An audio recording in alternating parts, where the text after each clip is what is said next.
start attracting people who recognize your value without needing it explained. People who show up not because you chased them, but because your clarity made space for their arrival. Standards don't scare off the right people. They reveal them. And they clear the room of distractions that once consumed your energy, your time, your hope. Now, without saying a word, your presence communicates the message. I know who I am. I know what I bring. And I'm no longer shrinking to be seen. And that kind of presence is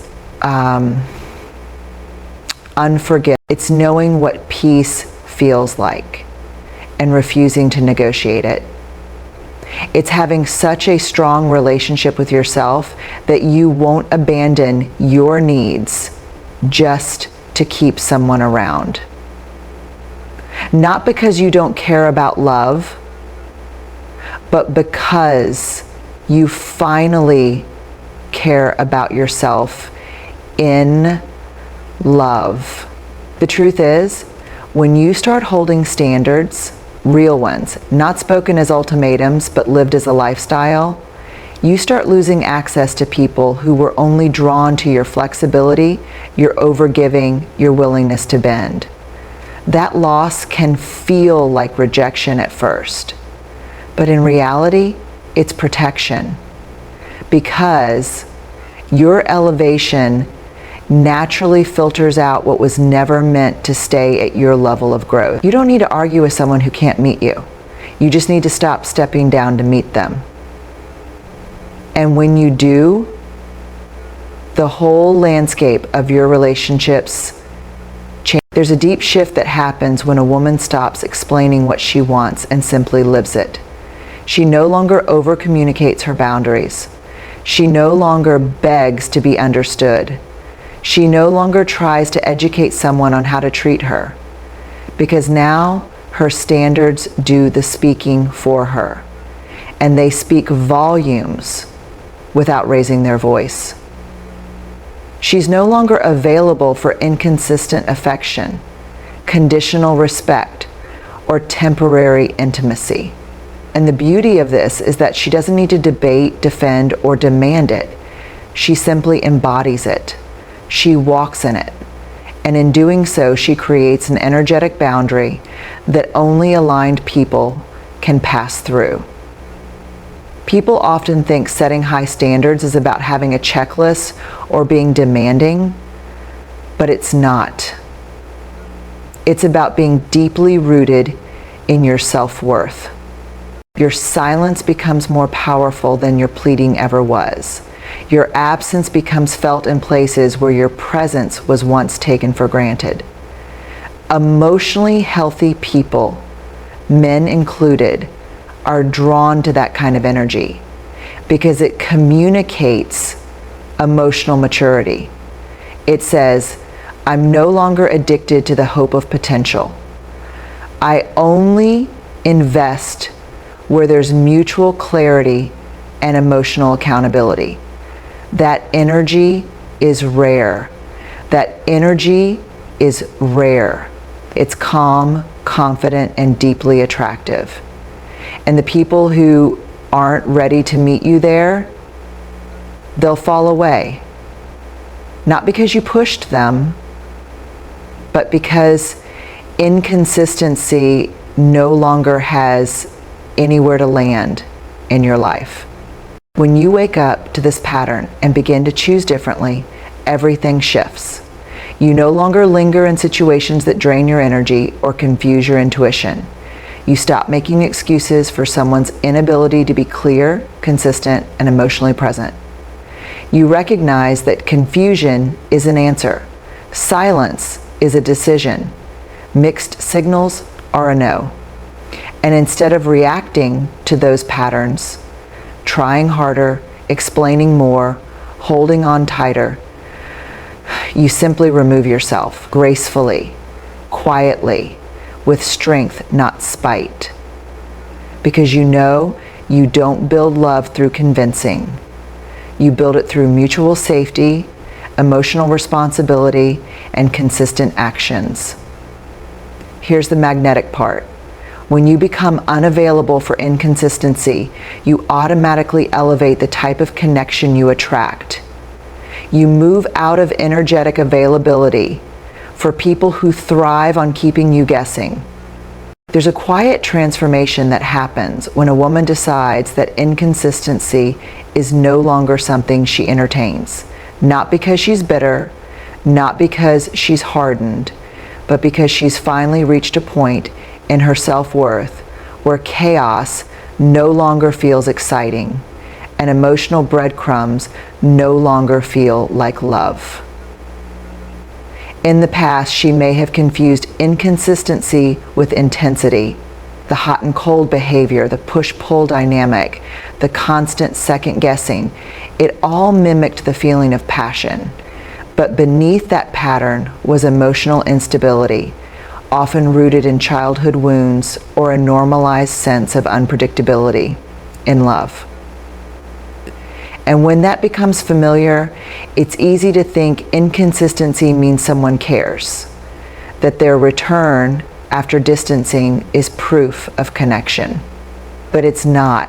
It's proof of your tolerance. That healing allows you to walk away not just from toxic people, but from the temptation to prove yourself to anyone at all.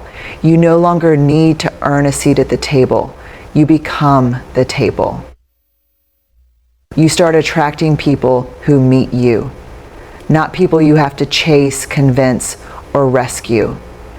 And when someone isn't aligned, it doesn't throw you into spirals of shame or self-doubt. You see it clearly. You bless it, you release it, because your self-worth is no longer on the line. That's the freedom that comes when the need to be chosen dissolves. You remember you've already been chosen by yourself.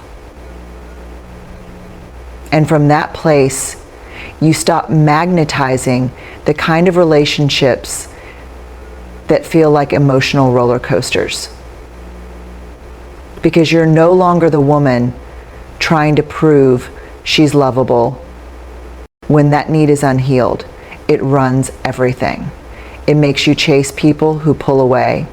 It makes you stay in dynamics that drain you. It keeps you in cycles where you're constantly proving, performing, or tolerating. Because part of you believes that if this person finally chooses you, it will mean you're enough. But when you begin to heal that root, when you stop outsourcing your value to the attention of someone who can't see you fully, your world changes. You no longer feel chemistry with chaos. You don't confuse emotional highs and lows with passion. You stop feeling addicted to mixed signals because you're no longer trying to decode someone else's confusion to find your worth in it. Instead, you feel peace in consistency. You feel drawn to stability, not because it's boring, but because your nervous system is no longer wired for survival love. You protect your peace. You protect your time. You don't withhold to manipulate. You reserve to preserve. And that energy is unmistakable. It's felt in your tone, your posture, your silence, your presence. Because the most captivating women aren't the ones who give everything away. They're the ones who know when to give, how to give, and most importantly, when to simply hold. There's a moment in every woman's journey when she realizes that her pattern of attracting emotionally unavailable or chaotic relationships isn't bad luck. It's a mirror. It's reflecting back a deeper need that's been running in the background. The need to be chosen. Not loved from a place of mutual connection, but chosen from a place of childhood hunger, of emotional scarcity, of trying to feel worthy through someone else's validation. It places her back in the seat of discernment. Instead of being consumed by whether he likes her, she asks, do I feel safe here? Do I feel seen here? Is this aligned with who I am becoming? And that inner shift, where she becomes the one who evaluates rather than just hopes to be chosen, is what makes her unforgettable. Men feel it, even if they can't explain it. It's in the way she listens without needing to prove, the way she responds instead of reacts, the way she's kind but not performative, the way she's available but not desperate. That balance of openness and self-containment becomes a mirror. It reflects maturity. It reflects confidence. It reflects wholeness. When you hold your energy, you stop being drained by people who can't meet you where you are. You stop inviting chaos because you no longer chase it. When a woman learns to hold her energy, she becomes deeply magnetic, not because she's playing hard to get, but because she's anchored. She's no longer reactive. She's no longer jumping in to fix, explain, or over to function when someone pulls away or becomes inconsistent. She doesn't beg for clarity. She becomes clarity. This isn't about pretending not to care. It's about deeply caring, but only giving access to that care when it's earned. When she learns to hold her energy, she stops pouring herself into uncertainty. She pauses. She watches. She listens not just to what someone says, but to how they show up consistently over time. That pause, the decision to observe instead of immediately engage, is where her power lives. In dating and relationships, this energetic self-possession shifts the dynamic in profound ways. The right man, the grounded, present, emotionally intelligent man, isn't looking for perfection. He's not looking for someone to entertain him, fix him, or chase him. He's looking for someone who knows how to sit in silence without panic. Someone who knows who they are without applause. Someone who brings peace, not pressure. And when he meets that kind of woman, he doesn't hesitate. He recognizes her because he's done performing too. There is a quiet power in a woman who knows how to hold her energy. She doesn't chase. She doesn't overextend. She doesn't give her time, affection, or attention away like it costs nothing. She understands that her presence is a gift. Not something to be scattered, but something to be shared with intention. That awareness changes everything. Peace doesn't mean passive. It doesn't mean you have no standards or that you tolerate less than you deserve.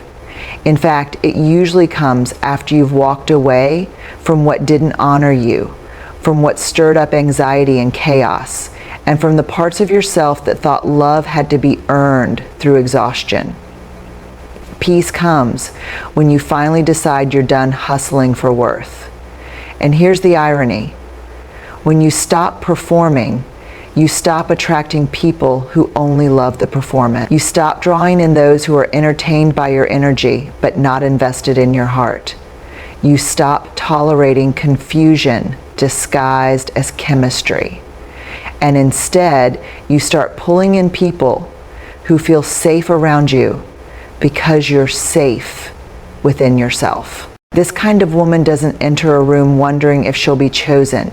She enters knowing she's already chosen herself. That self-acceptance is disarming. It softens the space around her. It creates a feeling of safety, not because she's bending over backward to make everyone comfortable, but because she's comfortable in her own skin. And peace like that is rare. It's magnetic. What most people, especially emotionally available men, long for isn't someone who's constantly performing a highlight reel of who they think they need to be. They want someone who brings calm, presence, stability, Not the kind of stability that comes from controlling everything, but the kind that comes from being okay with not needing to, from not clinging, from not panicking when things feel uncertain. That's a different kind of strength, and it doesn't scream, it soothes. Independence like that is magnetic because it radiates peace. It tells the world, I belong to myself first. And when someone belongs to themselves, they don't become a burden to others. They become an inspiration, a mirror, a partner, not a project. That's what makes people stay. Not because they're needed, but because being around someone so rooted, so self-led, makes them want to be better too. In a world where so many relationships are built on performance, on proving, pleasing, and pretending, there's something deeply attractive about a woman who simply is. She's not trying to impress. She's not curating a version of herself to win someone's attention. She's not constantly editing her behavior to stay likable. She's just real, honest, present, and peaceful. This doesn't mean you don't want love or that you don't feel deeply. In fact, the women who practice this kind of emotional sovereignty tend to love more fully, not less, because they're not loving from a place of fear or lack. They're not trying to extract meaning from a relationship. They bring meaning to it. They can give without losing. They can receive without attaching their worth to it. And in doing so, they create something rare: freedom within connection. That's the paradox that many people, especially emotionally mature men, find irresistible. It's not the woman who gives everything away that draws people in. It's the woman who doesn't need to chase, doesn't need to convince, and doesn't collapse into another person. It's the woman who is already standing strong on her own path and simply invites others to walk beside her, not carry her or complete her. There is something unmistakably powerful about a woman who doesn't rely on anyone else to define her. Not in a performative way, not the I don't need a man script that's set out of pain, but in a soft, steady, grounded way that comes from knowing who she is when no one's watching. That kind of independence isn't loud or defensive. It doesn't push people away. It simply says, I am whole. Your presence is welcome, but not required for me to be complete. Magnetic independence doesn't come from building walls, it comes from building foundations, emotional, spiritual, mental. It means your joy, your peace, your sense of meaning don't disappear the moment someone pulls away, disappoints you, or can't meet your needs. It means you've cultivated a life so full, so rich with your own values and inner world that anyone who enters it is stepping into something already sacred, not something half-built, hoping to be saved. There's so much power in being able to care deeply while also letting go of what you can't control. When a woman says, I want connection, but I'm not going to beg for it, she reclaims her dignity. When she can listen without immediately defending, speak her truth without expecting a certain reaction, and hold space without losing herself, she changes the dynamic completely. She moves from emotional reactivity to emotional intelligence. People feel that shift. Especially in romantic relationships, that kind of grounded energy stands out. It's not chaotic. It's not dramatic. It's stable, but not rigid. There's warmth, but there's also a firm sense of self that doesn't bend for validation.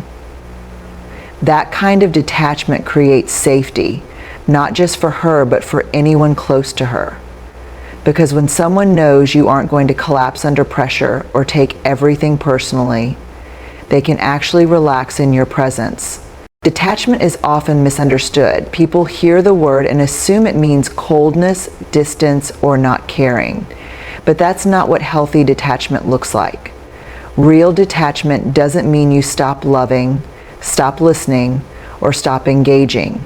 It means you stop trying to control things that were never yours to manage in the first place.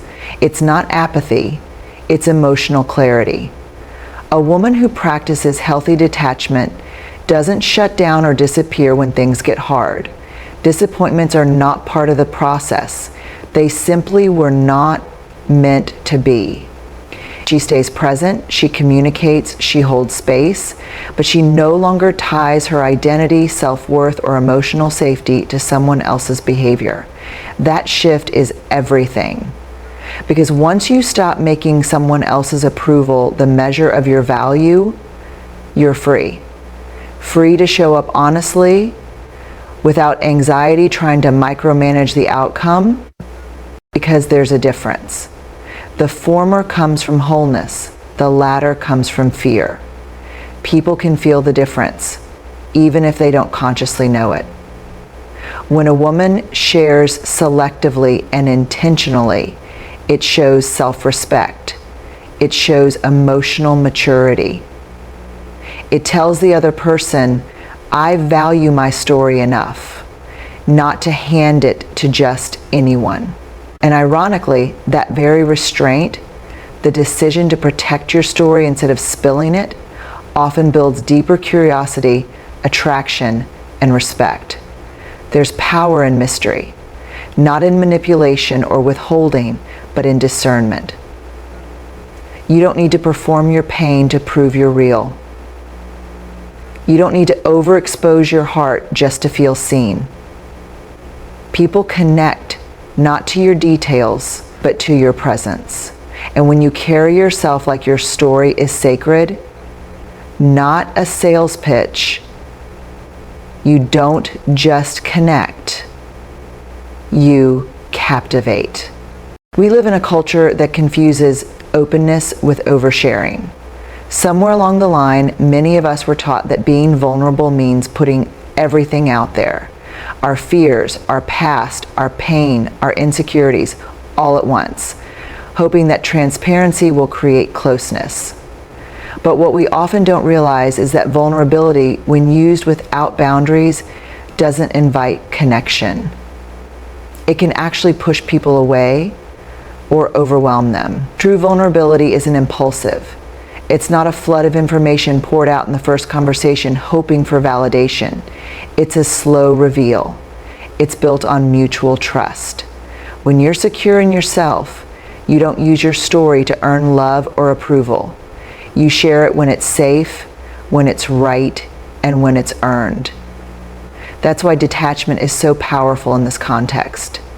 It gives you space to pause, to ask, am I sharing this to deepen a relationship, or am I trying to secure one? And here's the secret. Confident women don't become confident by accident.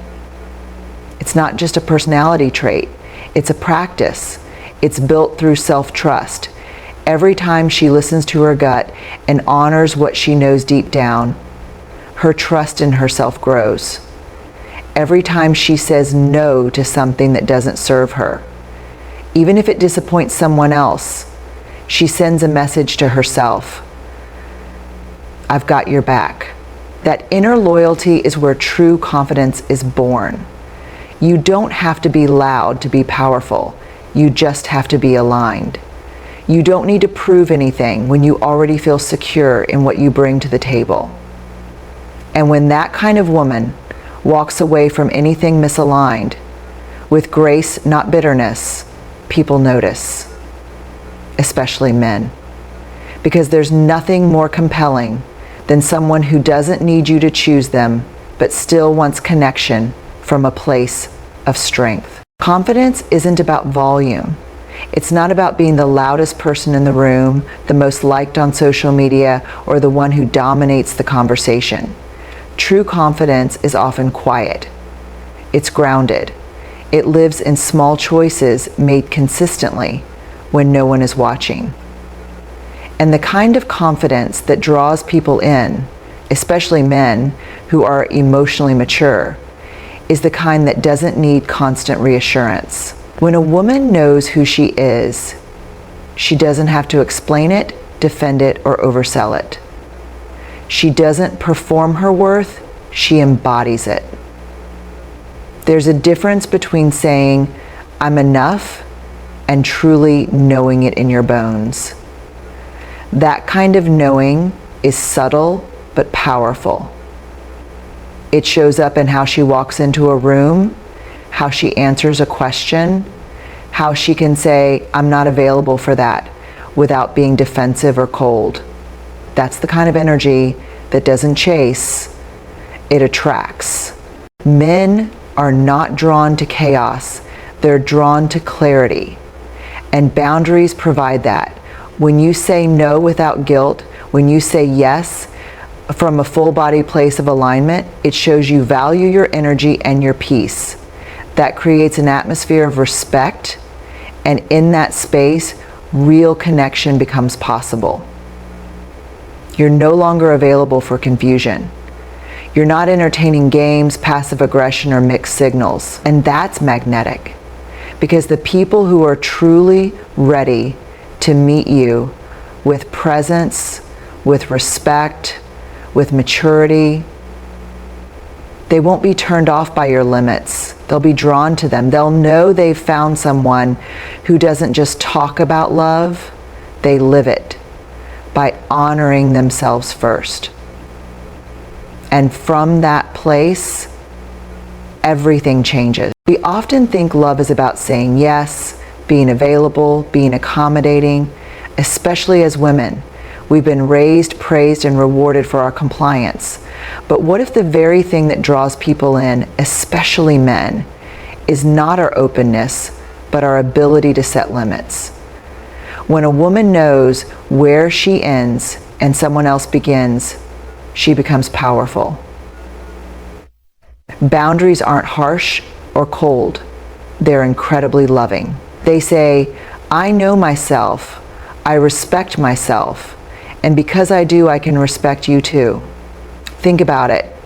When someone tells you clearly and calmly what works for them and what doesn't, you instantly know where you stand.